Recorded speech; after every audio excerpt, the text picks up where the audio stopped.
Alors, comment gérer ses priorités? Je sais que tu essayes de faire de ton mieux, que tu essayes de faire toutes tes tâches, mais est-ce que les tâches que tu fais sont-elles vraiment importantes? Sont-elles urgentes? Est-ce que tu les fais dans le bon ordre? Bon, je sais pas, bref. En tout cas, dans cette vidéo, je vais te montrer 4 étapes pour bien gérer tes priorités.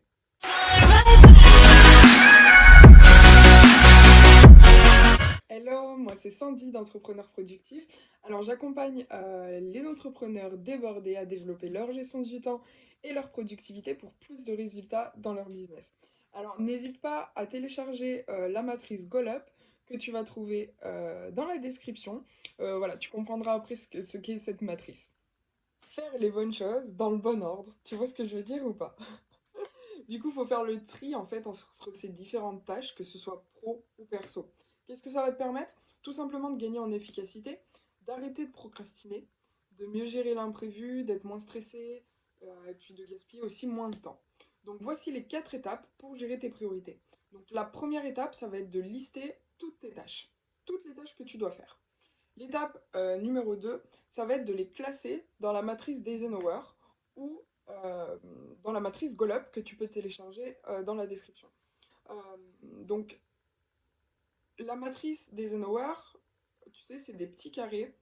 D'un côté, tu as urgent et important, pas urgent mais important mais pas urgent, euh, à déléguer et puis à supprimer.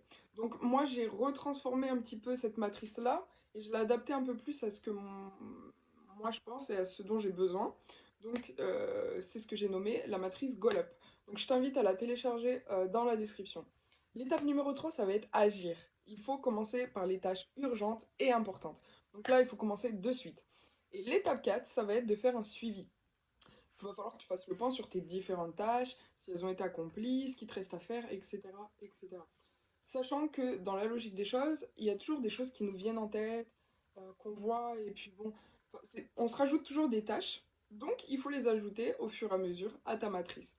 Donc si par exemple tu as écrit tout dans ta matrice, dans 5 jours tu as une nouvelle tâche à faire et elle est urgente et importante, hop, tu l'écris dans ta matrice directement, même si c'est une tâche qui est par exemple à déléguer, tu vas la noter. Comme ça tu as un suivi de tout ce que tu as à faire et tout ce que tu as fait.